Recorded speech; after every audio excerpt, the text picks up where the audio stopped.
Otra cosa que aprendo de este capítulo es cuando Dios habla por medio de pruebas. Cuando Dios habla por medio de pruebas. Dios nos prueba. Veo que no me va a dar tiempo como siempre, a terminar todo lo que tengo, pero dejadme por lo menos deciros las cosas que creo que son más importantes.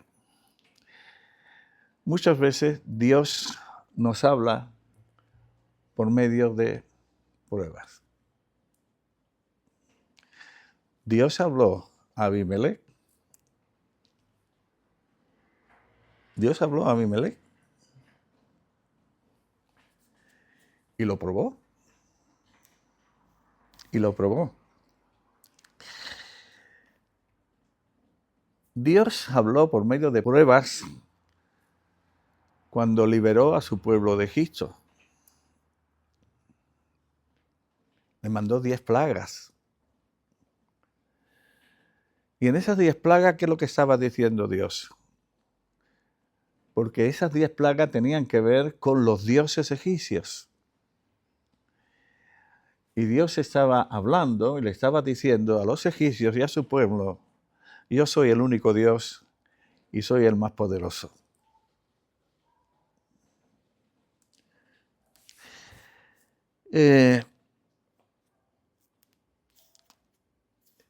Dios habló a Job por medio de pruebas.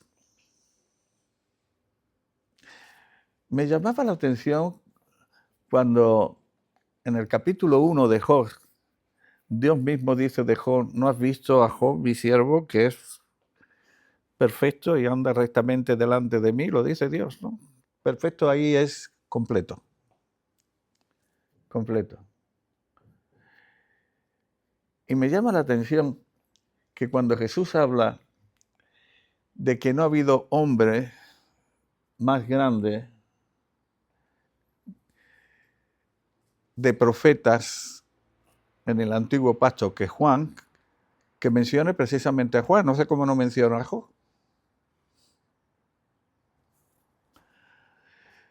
Porque cuando nosotros leemos lo que se dice de Job, a la altura que este hombre vivía, o que este hombre creía vivir, era muy alta. Vemos algunas cosas en el capítulo 31 de Job.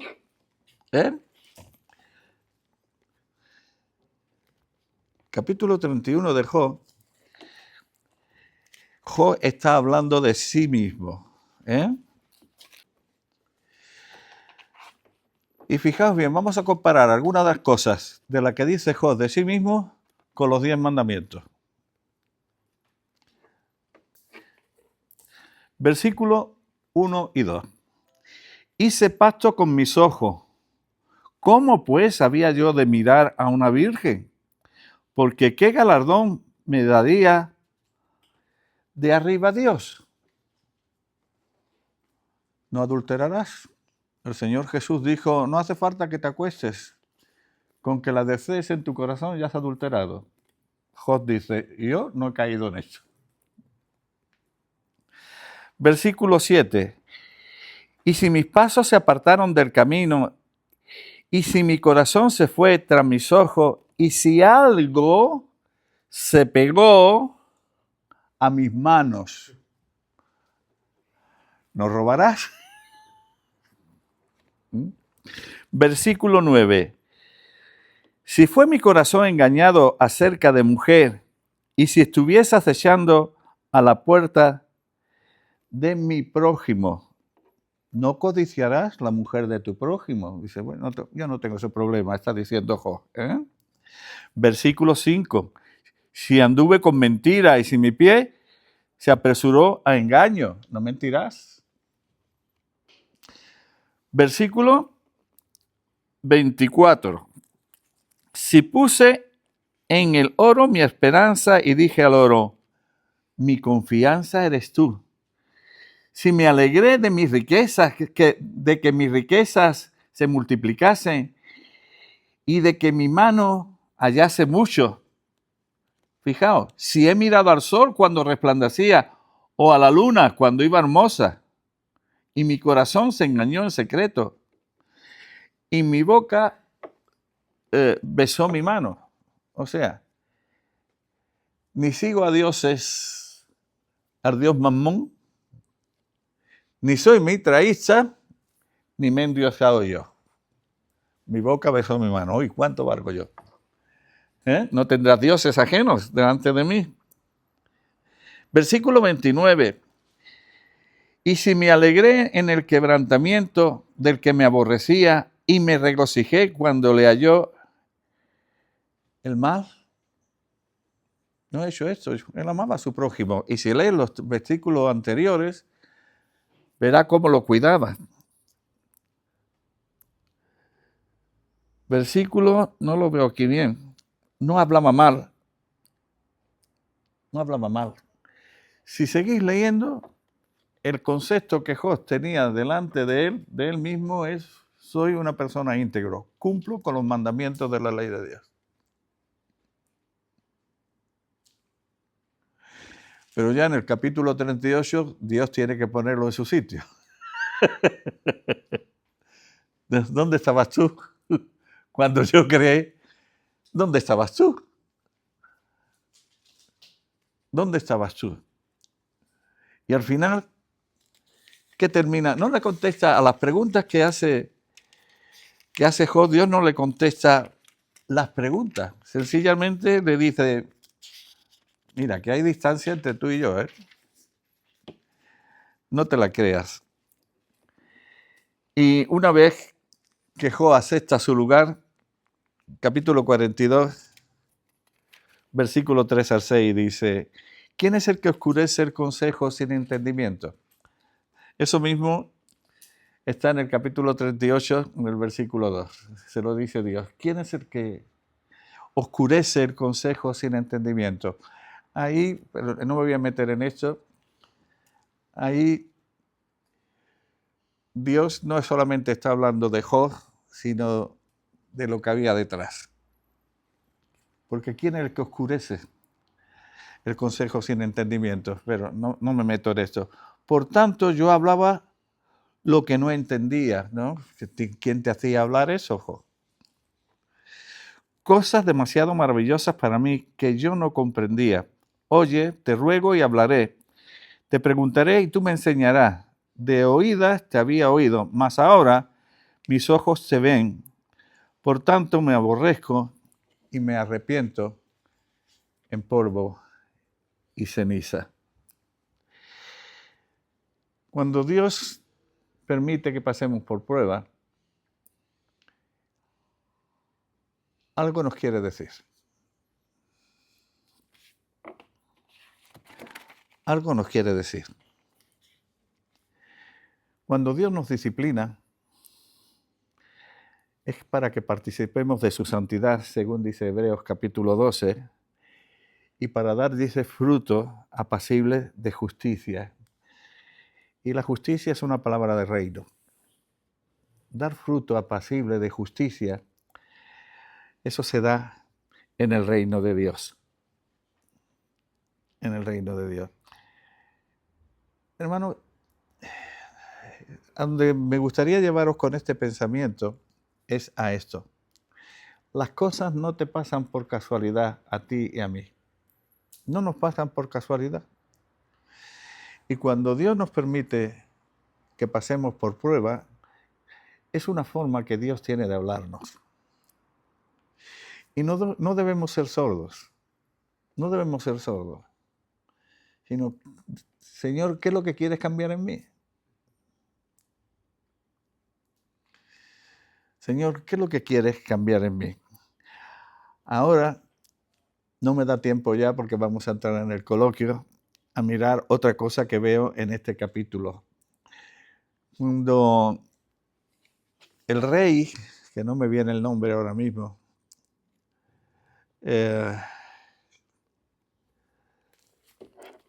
le pregunta, Abimelech, cuando Abimelech le pregunta a Abraham, ¿por qué me has hecho esto? ¿Qué pensaba para que hicieses esto?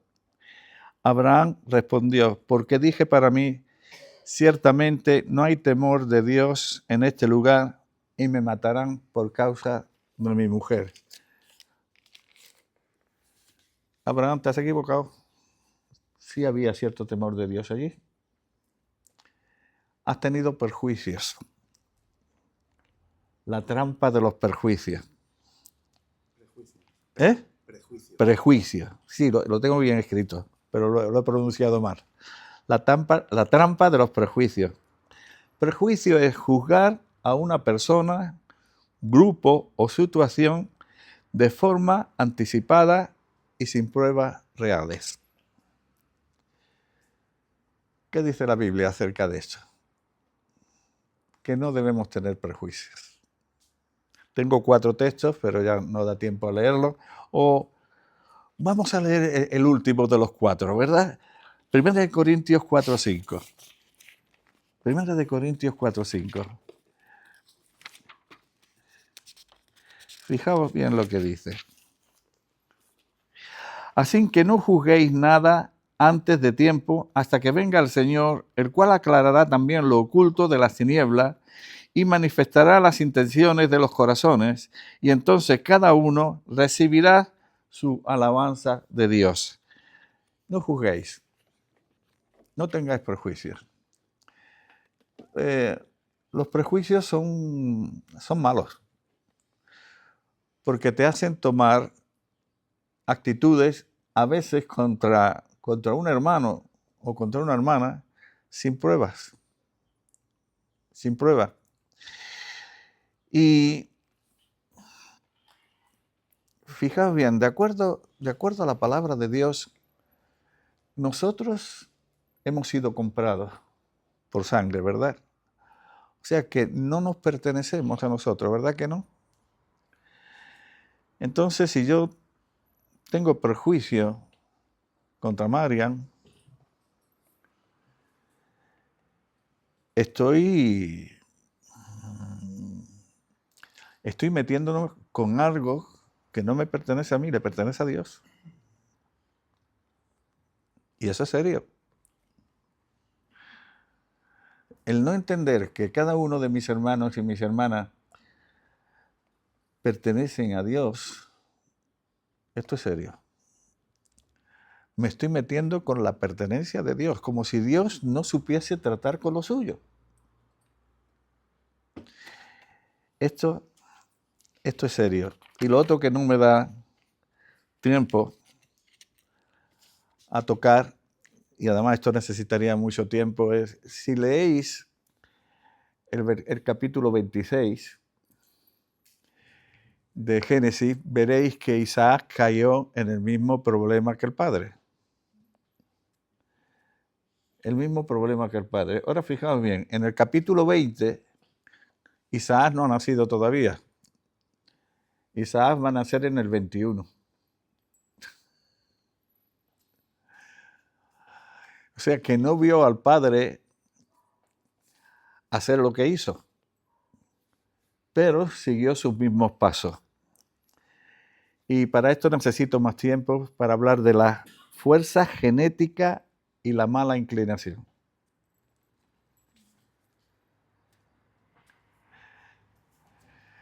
La fuerza genética y la mala inclinación. Aunque no le dio tiempo, porque esto ocurrió antes de que, según relata las Escrituras, estas cosas ocurrieron antes de que Isaac naciera, en sus genes llevaba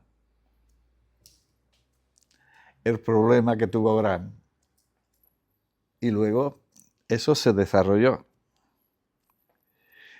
¿No dice las Escrituras, yo soy Jehová tu Dios, que visita las maldades de los padres sobre los hijos hasta las 3ª y 4ª generaciones? ¿Por qué? ¿Por qué?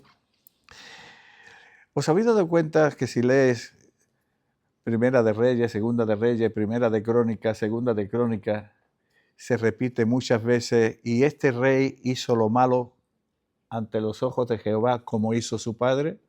En el caso de los reyes de Judá, 13. 13 que hicieron los malos como hizo su padre. ¿No dice la Biblia que por un hombre entró el pecado en el mundo? Por lo tanto, el pecado pasó a todos los hombres. ¿No dice la Biblia de que fuimos constituidos pecadores, o sea, pecadores por constitución? ¿Dónde llevamos ese pecado? Que es constitución, ¿no? A veces pongo este ejemplo. Una persona negra o morena, se queda más fino, no es que se ha pintado. No es que se ha pintado, es que es.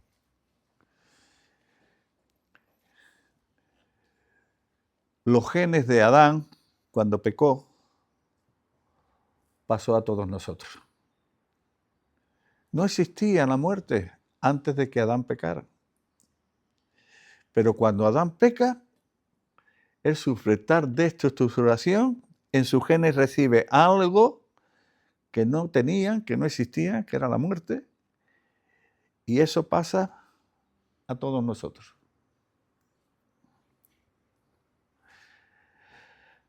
Gracias doy a Dios por Jesucristo. Fijaos lo que dice, y ya con esto termino, la primera de Corintios, porque esta es la solución al problema de los genes. Esto sería para mirarlo más detalladamente, pero necesitaríamos mucho tiempo. Primera de Corintios 15, del 45, voy a leer al 57 y ya termino. Así también está escrito, fue hecho el primer hombre Adán, alma viviente, el postrer Adán, espíritu vivificante. Así que el primero, alma viviente, y el segundo, espíritu vivificante. Mas lo espiritual no es primero, sino lo animal. Luego, lo espiritual. El primer hombre es de la tierra, terrenal. El segundo hombre, que es el Señor, es del cielo. Cual el terrenal, también tales los terrenales. O sea, en los genes de Adán son nuestros genes. Son nuestros genes. Y cual el celestial, también tal los celestiales. Y así como hemos traído la imagen del terrenal, traeremos también la imagen del celestial. ¿Por qué? ¿Por qué? Porque la última parte de nuestra salvación seremos de estos cuerpos mortales, serán neumatizados, o sea, saturados con el Espíritu de Dios. Estos cuerpos mortales transformados tendremos otra genética. Otra genética. ¿Cuál es la solución a los genes que traemos de Adán? Que nos hace pecar, nos hace caer. Los otros genes, las de Jesús. Las de Jesús. Saturándonos, llenándonos y venciendo a los otros genes. Porque en su momento, en la tercera etapa de nuestra salvación, seremos como Jesús. En Jesús no había ni un gen siquiera que tuviese pecado ni muerte. ¿Y entonces por qué murió? Porque Él puso su vida. Porque Él puso su vida para volverla a tomar. Pero no porque en sus genes llevase el veneno del pecado que produce muerte. ¿Cuál es la solución para nosotros? Los genes de Jesús. Los genes de Jesús. El apóstol Pablo a los genes de Jesús, Pedro, le llama la naturaleza divina. Somos participantes de su naturaleza divina.